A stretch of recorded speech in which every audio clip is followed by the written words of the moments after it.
বন্ধুরা, দশহরার পুজো উপলক্ষে আমি এখন আমার ছদ্দির বাড়িতে আছি। দেখো কত সুন্দরভাবে গেটটা সাজানো হয়েছে, আর পুরো ফ্যামিলির লোক এখন এক জায়গায় রয়েছে, বেশ মজা হচ্ছে। পুজো দেখবে বলে দেখো এখানে সব পাড়া প্রতিবেশী আত্মীয় স্বজন সব এক জায়গায় বসে অপেক্ষা করছে। আর এদিকে জলযাত্রীদের আনার জন্য ব্যান্ডপাটি বাজিয়ে যাওয়া হচ্ছে। ওই যে জল নিয়ে ফিরছে ব্যান্ডপাটি বাজিয়ে, জলযাত্রীরা চলে আসছে।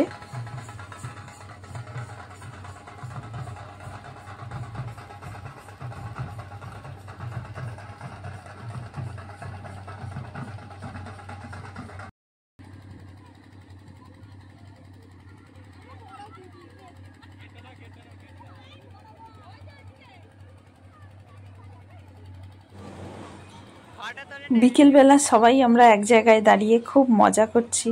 অনেক দিন পর সবার সাথে দেখা হওয়ার জন্য বেশ গল্প গুজব মজার মধ্যে দিয়েই দিনটা বেশ ভালোভাবে চলে যাচ্ছে।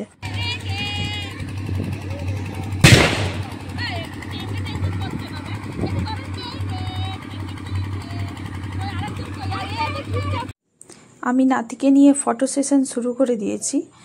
আর ওইদিকে দেখো ওর মা ওকে ছড়া বলছে, আর সেই ছড়ার মধ্যে ও নেচে নেচে মজা করছে।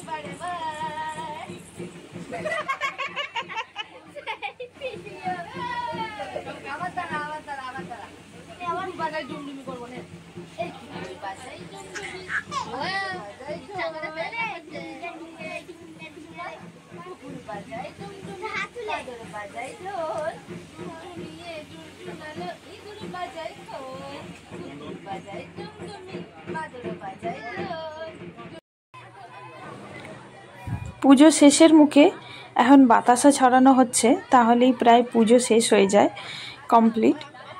এখানে আমিও বাতাসা কুড়োতে এসেছি।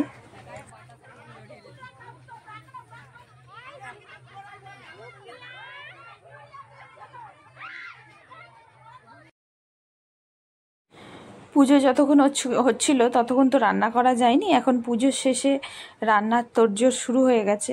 50-60 জন মতো লোক নিমন্ত্রিত আছে, তার জন্য অনেক রান্না করতে হবে, সবাই জানো। আর সবের মধ্যে এই যে আমি রান্নার জোগাড় করছি, এই যে মাংস দেখছো, এই মাংস রান্নার দায়িত্ব সম্পূর্ণ আমার। রান্না করতে করতে প্রায় 10:30-11টা বেজে গেছিলো।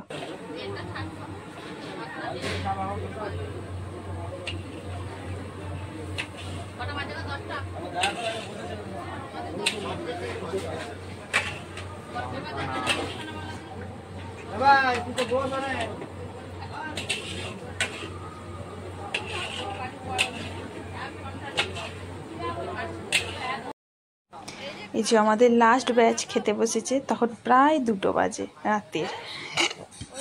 খাওয়া দাওয়া হয়ে গেলে তারপর আমরা যাব দিদির বাড়ি, মানে এখন ছদ্দির বাড়িতে আছি। ছদ্দির বাড়ি থেকে বড়দির বাড়ি যাব শুতে।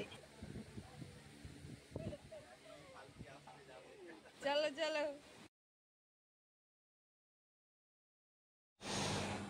দেখো এখন শুতে যাচ্ছি, পরিবেশটা দেখছো কত শান্ত নিরিবিলি।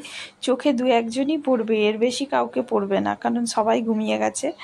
আর ছদ্দির বাড়ি থেকে বড়দির বাড়ি বেশি দূরত্ব নয়, মধ্যিখানে একটা বিশাল লম্বা মাঠ, সেই মাঠটা পার করলেই হয়ে যাবে। আর এই যে পুজো দেখছি, এটা হচ্ছে বড়দির বাড়ির পুজো। এই পুজো মিটে যাওয়ার পরেই আমরা ছদ্দির বাড়িতে গেছিলাম, ওখানেই সমস্ত অনুষ্ঠানটা হয়েছে।